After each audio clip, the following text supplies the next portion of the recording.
Welcome to Slow and Steady, the podcast where you get to follow along as we build products in public. Each episode gives you an honest peek into our lives as we share our struggles, our wins, and everything in between. I'm Benedict and I'm feeling energized. And I'm Benedicte. Today is July 28th. This is episode number 247, and I'm feeling vacationy. Vacationy? Ooh. That is not on the feelings wheel. Yeah, but I guess we all know what you're talking about. Yes. So I had a hard time getting back into things yesterday after a week fully off work at my summer camp for adults. I realized when I saw the clip that adult summer camp sounds like something completely different than summer camp for adults, where you know that I've been super excited for my plumbing course. It got canceled. I was so bummed, but then the guy got well again and he drove all the way to the campsite and we got to have the course 2 days after it was supposed to be held. Nice. So what did you learn? Oh my God, most useful thing I've ever been at. Also, most engaging. Like he was, when somebody just knows their subject matter so well, you can just ask about anything, but he could also explain it in a way that we understood.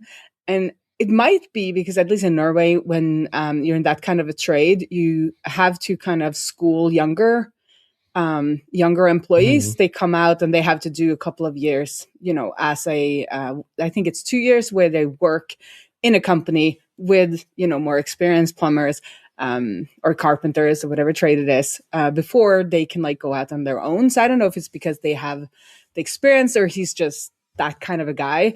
But he had all kinds of things that he was showing us. So it's very hands-on in that way. We didn't all get to try everything, but we got to see him do things and we could just ask him any kind of question. I was very excited. They started laughing at me, the other people at the course, because I was excited as I was for the course. But he held my attention for 3 + 3 hours, which I don't think anyone ever does. So super thanks to Børre for this. I'm also going to try to have him come to Oslo and do this for our neighborhood as well in the spring. But he leads a busy life as a retired plumber, so he didn't have time until the spring. Anywho, a lot of the things are very Norwegian specific because we have a different pressure on our water. So a lot of our things are a little bit different than other places. We learned that we are not supposed to buy, what's it called? Taps and stuff from other, made for other countries because they can't withhold the pressure that our system holds. But I learned one trick, which is super important, super nice for the cabin. And if you have a caravan or a cabin that you empty out all the water and then it's going to stand in frost. We have this issue at our cabin where our taps break every other winter, at least our shower mixers do, right. But also the kitchen tap. So his tip was, after you empty out all the water, you take a balloon, you blow it up, and then you just attach it to your tap. And then the air from the balloon will go through the tap and it will remove all the water inside of the mechanisms of the tap. Makes so sense. That tip was worth the whole course. Right. Yeah. For somebody with the cabin getting me. it fully out, it's probably not easy, but that makes so much sense. Yeah. And we've even paid plumbers to come and blow it out with a compressor to get all the water out of the system. That just kind of ended up blowing up a lot of our connections because it's kind of like a homemade system. All of our connections weren't that good. So that did not work out so well for us. But this tip with the balloon, because you don't need that much pressure, you just need enough air to get the water out of the system. So he was like, I do this with my caravan, because he has a caravan for summer vacations, and he does this for before every winter. So we were like, whoa, everybody was like, whoa, mind blown. This guy next to me was doodling the whole trick and stuff like that. So lots and lots of fun. Gonna try to use the knowledge as soon as possible. gonna clean out the water lock on our bathroom, which might be, which I think has never been done. Makes sense. I guess that's the biggest problem with courses like this is like if you don't apply it immediately, I feel like 4 weeks after you probably are like, I don't even remember. I mean, the balloon trick, I mean, at least it's on record now, right? Yes. Also, I took a lot of notes, and I think maybe because I had been trying out a lot of this, having played around with plumbing at the cabin, if you listen to the last couple of episodes, a lot of these things I think will stick more. And also it's more about that just like confidence boost where like, of course you can do it. Like a lot of these things you can do. And then there's like, these things are illegal, don't do it on your own. But these things you can do. And then he also like showed us like the internals of a tap. And he was like, this, you have to have like a special tool to fix it. And usually it's more expensive or like better to just buy a new one. But still, it's just fun to have like seen the thing and just learn something completely new. Yeah, so. I can relate to that. Yeah. Like when our dishwasher broke earlier this year, I also hired someone to come and fix it because I didn't want to buy a new one. I mean, in the end, like financially was maybe not the wisest decision because getting someone to come over and replace that one part was still fucking expensive. But I also didn't like the environmentalist in me didn't want to put a good dishwasher on a recycling just because one part broke. So, anyways, and just watching him open it and like fix this one little thing. In the end, it was like, yeah, I could have done this. But I guess just knowing what to expect and knowing what to do and like knowing where to pull and which screws to unlock, like, yeah, it was worth paying for that. But like, now that I've seen it once, I guess the next time this happens, I'll just do it myself, I guess. So doing a course like that, we can like see how someone else is doing this and then be like, yeah, okay, this is roughly what I would have done as well. It's probably also worth it, right? Like, because we get to that later in the episode because just like the unknowns, the unknown unknowns is usually what gets you, right? Like the stuff that you didn't know, and by having some experts there and like showing you and you're realizing that there were no unknowns, that's worth something, right?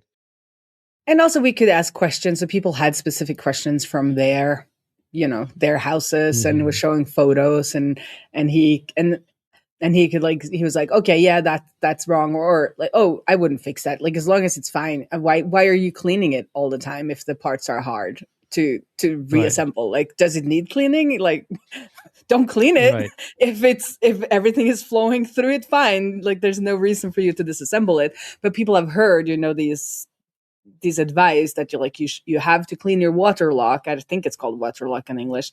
The thing that's under your sink that has a little squiggly bit to it, so the water doesn't go straight down. And he was like, if you have a dishwasher, there's no need to clean it because the dishwasher cleans it every day or every time you use the dishwasher and it empties into the water lock. If you have that kind of a system, there's no reason to clean it. So he was very pragmatic. And then there were some things where he just couldn't answer. He was like, I can't answer that for that, like, spending a day figuring it out. And he wasn't embarrassed. He was just like, I don't know the answers to that because you have to like look at the system. He was retired. So he's been in the business since he was 18. So he's seen a system or two, I think. And then he called it like advanced course after lunch. And that's where we learned how a water heater works, and what could potentially go wrong. And then I was like, it did not look like my Swedish one. And he got very excited and he was like, do you have a photo of it? And then he looked at the photo and he's like, yeah, that's something Swedish. And in Norwegian, that means like stupid.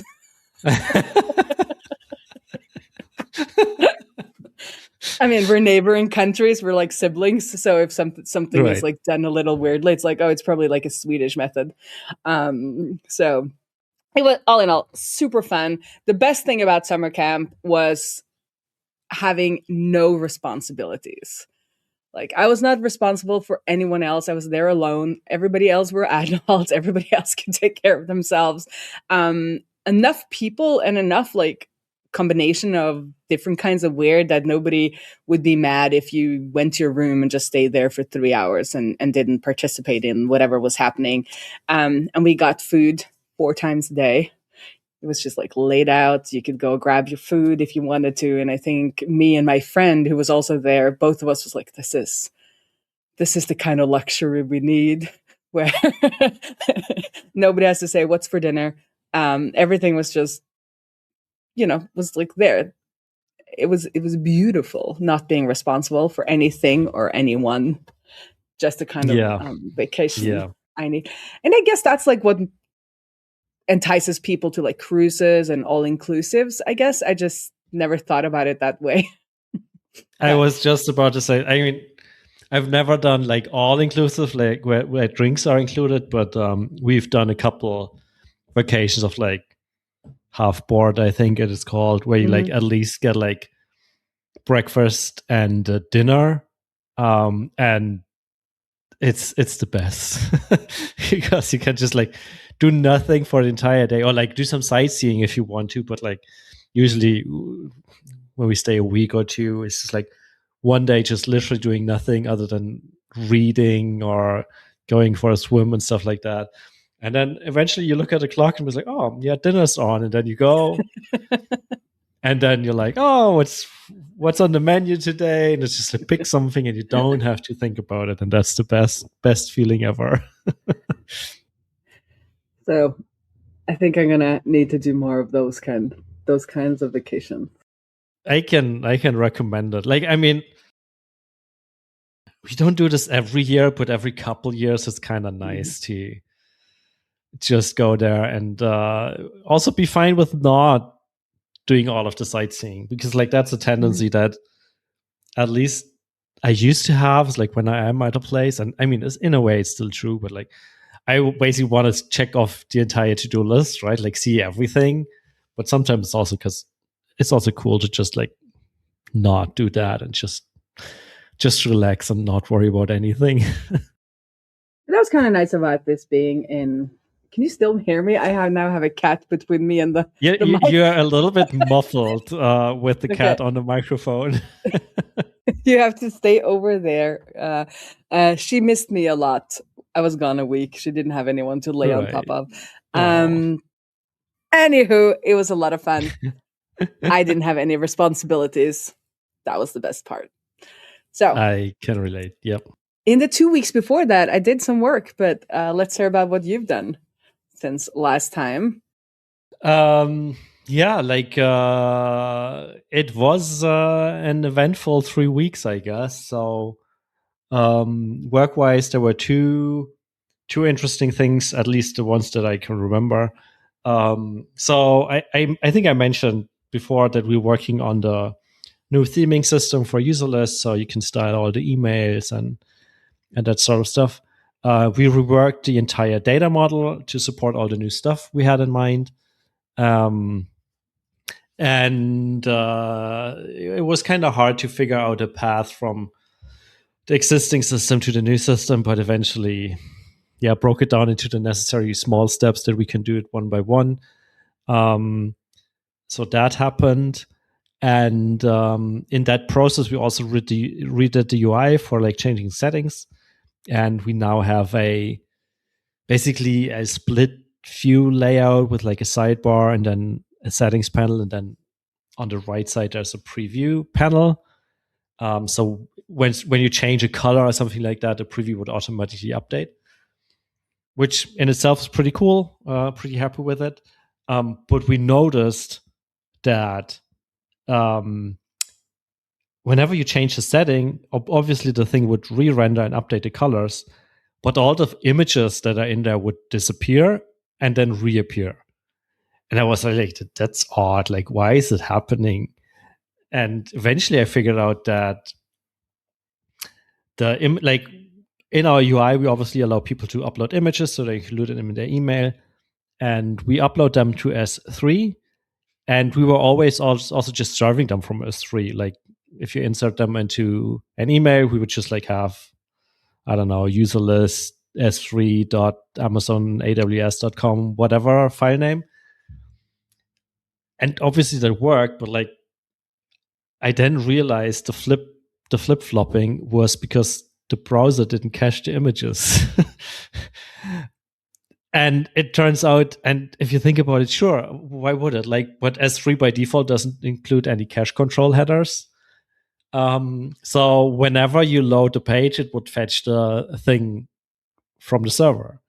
And I guess it did never occur to me that this was happening until we had the live reloading thing that was doing a lot of refreshes. And I was like, screw that. We have to do something about this. And this has been on my to-do list since, I don't know, for forever, basically. That we now have a CDN. Like we have a proper CDN. Basically, we added Amazon CloudFront in front of the S3 bucket, set it up so it, as before, just fetches from that bucket, has proper encryption for HTTPS, and also adds cache control headers. So now I think we cache images on the client side for, I want to say a year. I don't remember exactly.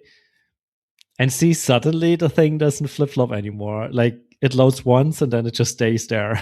But I guess email clients do this. So for people receiving these mails, they probably haven't seen a flip-flop every time they open an email.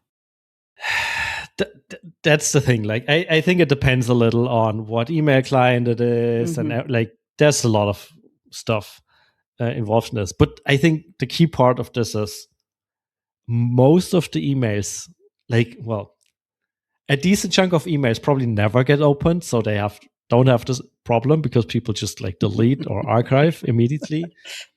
And the ones that get opened, I think they just load once and then they scroll through it and then they close it again. So it'll also not get loaded again.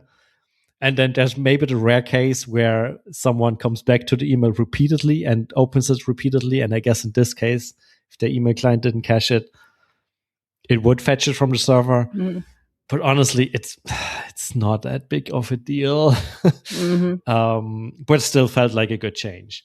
As a fun side note, we're now saving, because we did all of that work, we are saving like $20 or something like that per month. Because previously, as free traffic apparently is paid, like you have to pay for every megabyte, byte, or whatever that's on there. But with CloudFront, you only pay after the first terabyte of traffic per month. So we're now paying nothing, even though we're using more. Well, I don't know. Maybe we're paying for CloudFront. I don't know. See, this is how much I'm into this. I'm not even sure how much we're paying for this. Overall, I think it's like $30. I think it's $30 cheaper, and it's a little bit more performant, and it's caching more. So overall, it's hopefully a good change. But inspired by that, so maybe zooming out a little bit, like I used Terraform to do this, so I don't have to log into the AWS user interface, which admittedly has gotten a little bit better over the last couple of years, but it's still a horrible experience going in there trying to figure out anything. So having Terraform, where you can basically have a bunch of config files on your machine and manage them with Git, and then you run a command and it will basically do the setting things up for you and also the deleting everything for you because it keeps track of what state stuff is in. Doing that, obviously AI was a big help because I was just like, write me some config for CloudFront and here's the S3 bucket and set it up, and I reviewed it and I was able to run it.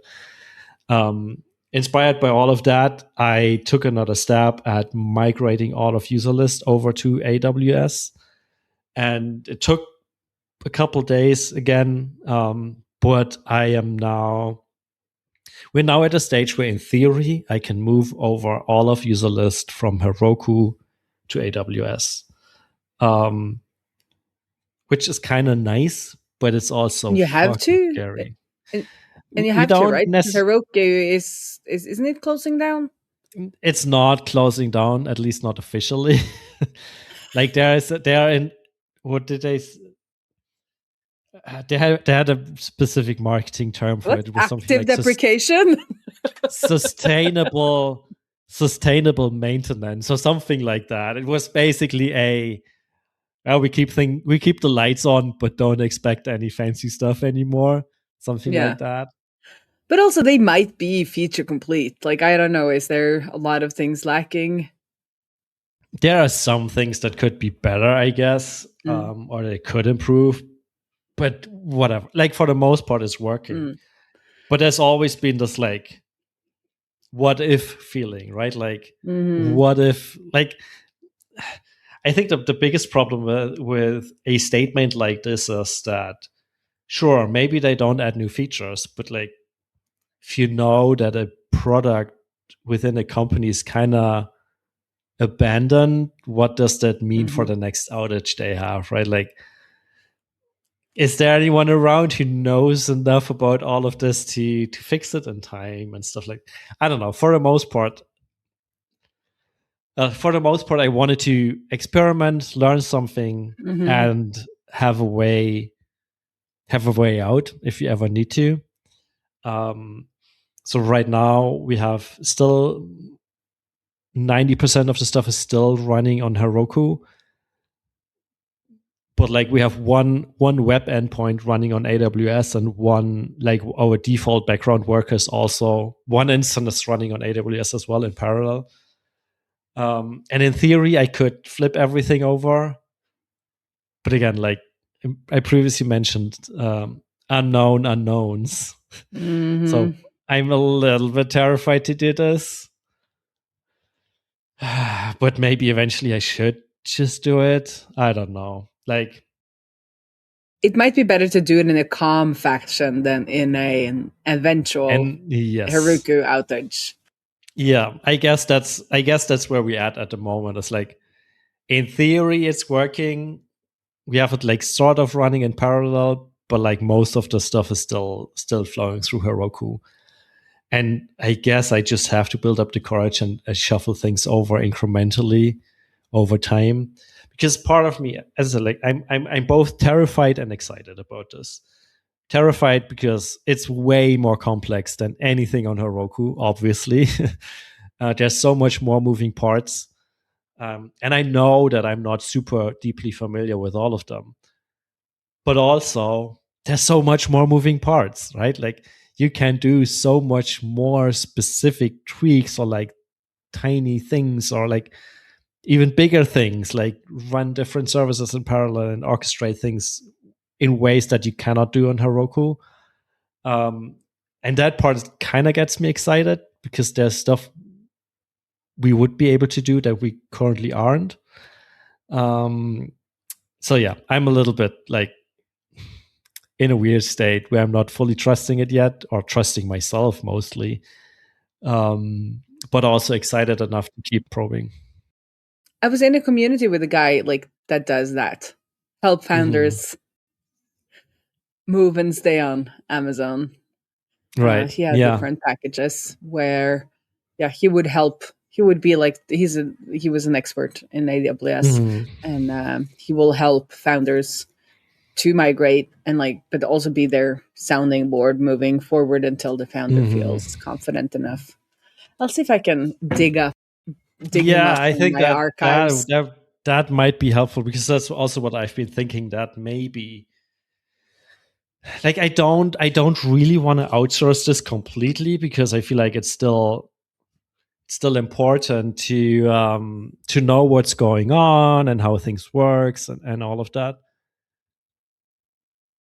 But until now, like, I cobbled this together myself with AI help and reading the docs, right, or tutorials. But having someone look over it and be like, yes, this is fine, or no, you forgot about these 20 things or something like that, would be helpful at this point. Like, just get a sanity like he check. would be your Børre the plumber. who's seen it all. Exactly, right? Like who's seen it all and who knows all the mistakes and maybe has a suggestion or two. I think that would be helpful. So yeah, maybe I need to do this and then maybe move over. I don't know. It's not, as you said, like it's not that we need to, but part of me wants to. I don't know. Like it also feels exciting and like interesting as a new, like learning new stuff is always exciting, right? So there's that part. But learning new stuff by screwing up production and the service being down, also not so great. Also not so good. Exactly. So yeah, there's that. You could always take a plumbing course, so you'll learn new stuff. AWS plumbing course. Yeah, I think that's what I need. So yeah. Other than that, on the theme stuff, we're making good progress. As I said, the data model is moved over. We now have a proper typing system, like a type system for configuration values and themes. Might sound a little bit weird now, but like the general idea is to have like a theming system rather than just like having pre-built themes. Basically build a framework in which we can, like we ourselves as a company can build new themes, but also allow the users to do their custom themes, or like even, this is not going to happen anytime soon, but like in theory, you could build themes and sell them to people or stuff like that. So we now have a system where you can basically define what configuration values there are on your theme, so you can adjust the colors, the spacing, stuff like that. And I think I mentioned that Leo has been working on UI components for this, but we also have like the server-side aspect of this where we have like a type system. So we have a type color, a type radius, position, image, alignment, stuff like that. And we do all the server-side validations and stuff like that. And then also have value types that do validations on, is this actually color? Is this a valid color? Is this a position? Is this a valid position? Stuff like that.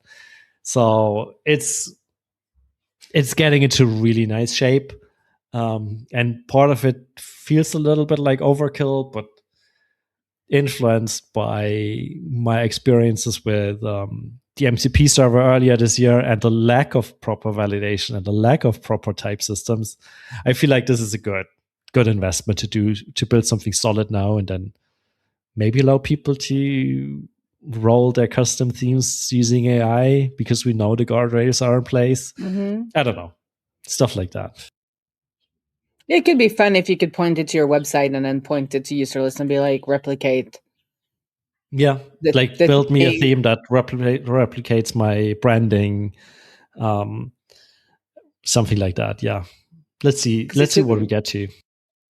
Yeah, because it's often it's not that much. It's like like you said, the rounding of the corners and some of the colors. Yeah, and you can get a pretty decent, like, this is the same brand vibe. Yeah, and I think AI would do a good job of that. I've been coding with AI since we last spoke. And you mentioned like the hard part of a new feature is making it, like, how do you do the transition?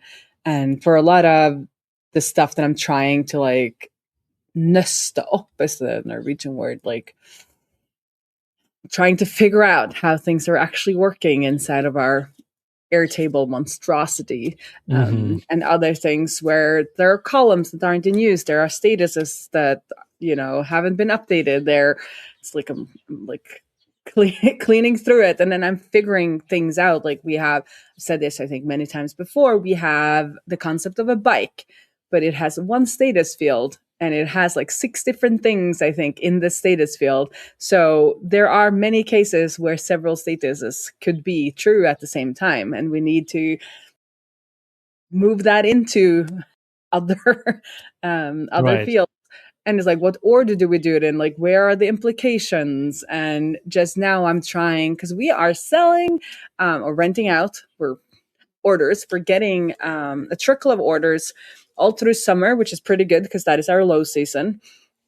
People are mostly thinking about renting having a long-term lease on a bike at the beginning of the school year. So we are prepping a big back to school campaign, and then but we've had a trickle of orders coming in all through summer, which is cool. But then, like several times this summer, it's like, why are we sold out of bikes? And it's because we have bikes. They're in this physical location in the workshop. And this is like a holdback from when I think it's from the first time they rolled this out. So many years ago, you have this concept of a pre-assigned bike. So when somebody orders a bike, they get a specific bike, like a specific frame number. And then when the people at the workshop hand them out, they just hand out the closest bike. Like you're not going to be digging through and getting out the correct frame number if it's the same bike type. And I think this has to be something from like that first round, because then obviously they ordered like 100 bikes, and then people were, pre-ordering them, and then they got handed out. But now, a bike is at my house. I have canceled. We're going to sell it. So it's like with the customer, but it's also pre-assigned.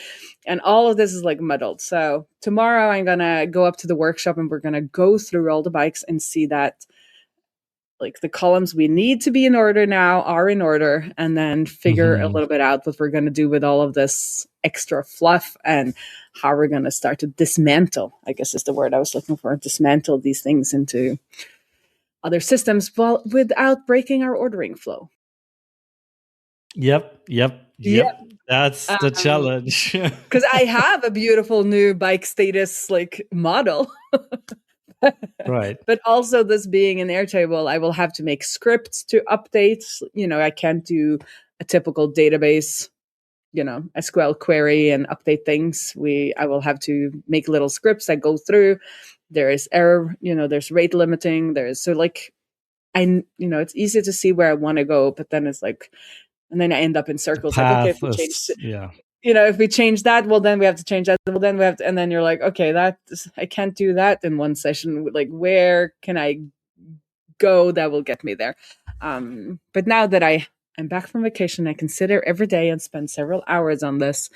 We, I guess, me and Jean-Claude are going to get there. But at least in addition to sending out emails, which we are doing now, and we're doing it again this week, customers and prospects are now being automatically synced to the email system, which, sounds like a duh, but that has been broken for a year, I guess, because the HubSpot Make app changed, and then it all broke down, and it didn't want. Yeah. And we were just like, that's not the most important thing. But now we're doing things like that, and we're going to be using a new support system. So hopefully I'm going to be able, because we have a lot of manual processes. So my plan is that for all orders should start a ticket in the support system so we can follow them up manually.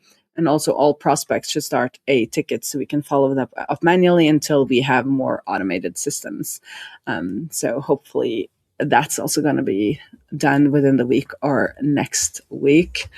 So I'm kind of like poking at it from different sides and trying to carve out little things that I can fix that are important. There's a lot of things to fix, but now we're seeing that maybe we should have a correct count of how many bikes we are able. Yeah, that sounds like to sell in the next month or two. Yep. And then the next piece will be to sort out who has paid and are they still paying, and do we have the correct connection to Stripe? Right. Yeah. Which is all of these. It's a wonder how good not a good. It's like semi-working, or it's like cash is coming in, renting out bikes, there's our place, but then it's like like those like business ideas where it's like it's almost working, so you're not giving up on it. It's hard to see if it's gonna, those like, and I feel like this system is like that. It's working, so I keep thinking it's more correct than it is. And then when I dig into something, I'm like, okay, this isn't. It gives you the illusion of working, right? Yes, exactly. It's the illusion of correctness, and then you start digging in. And it's like, well, but how has this been going, like, how has this worked? Like, how have we been able to keep the business running without like having a correct count of bikes that are available, for instance, and stuff like that. But we're slowly gonna dig into that. What else have I done? Look at me notes. No, it's mostly just me figuring out that we have a lot of data inconsistency. And mostly just wanting to be at summer camp and having no responsibilities. Right. Yeah. Yeah. Cool. Anything else you want to talk about? We're getting married in 3 weeks. 2.5 You are, weeks. yeah. Congratulations again. Thank you. And it's been a lot of fun in seeing how people don't handle things being in flux.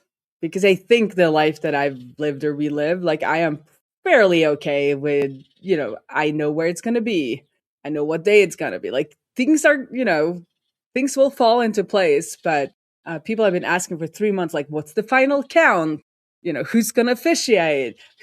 All these, and I'm like, I don't know. I don't know. And people have been like visibly stressed on my behalf. Like, this is my, it's our party. You're going to be a guest. But I've seen that they've stressed out that I don't have a Excel spreadsheet or like a spreadsheet of these things, that I'm okay with. Like, it's gonna be fine. And they're like, well, you're never going to find an officiator. You're never going to find a caterer. I found an officiator. It's going to be a legally binding wedding. We have an awesome caterer. It's going to be fine. Yeah. Yeah. Yeah. And if I hadn't found a caterer, we would have just had hot dogs. It would have been fine. That would also have been fine. Yeah. I think, that's just different people, like types of personalities, right? Like some people just need to know exactly to the point and plan everything out. And some people are just like fine with going with the flow. And I guess you're more on the going with the flow and not necessarily on the planning everything to the last dot type of person. But I guess those are not necessarily compatible at all times. No, but I find it interesting that it's not their party. They're gonna be guests. Like the location, like the party's gonna happen. But like, are they scared the party won't?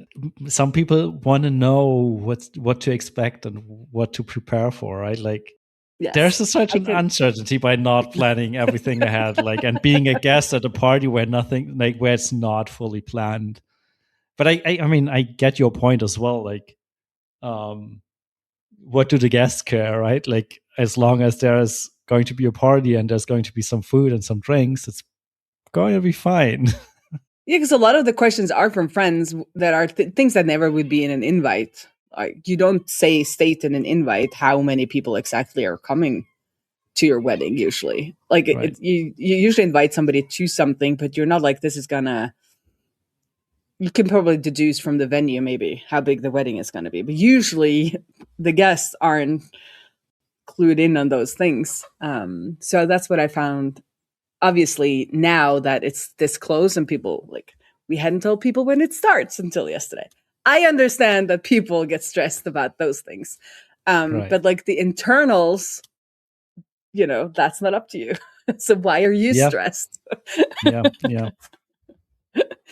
But anywho, it's been interesting to see how involved people are in this, because I've had a lot of parties. People usually don't involve themselves as much. And also how excited people are. I think a lot of people in our age bracket is looking for just like a fun celebratory event. One night where you don't have to think what's for dinner. Exactly. And where it's all about, love and happiness. And it seems like, at least in my circles, people have been craving a party like that, which is fun that we can give it to them. And on that note, when we hang up, I'm gonna call the neighbor and ask if we can borrow their garden, which is like the last to do. And they say no, and we don't want a party in our neighborhood, so please do it somewhere else. Well, I have my own courtyard. It just would be Right. great if we could use their garden as well. Right. Yeah.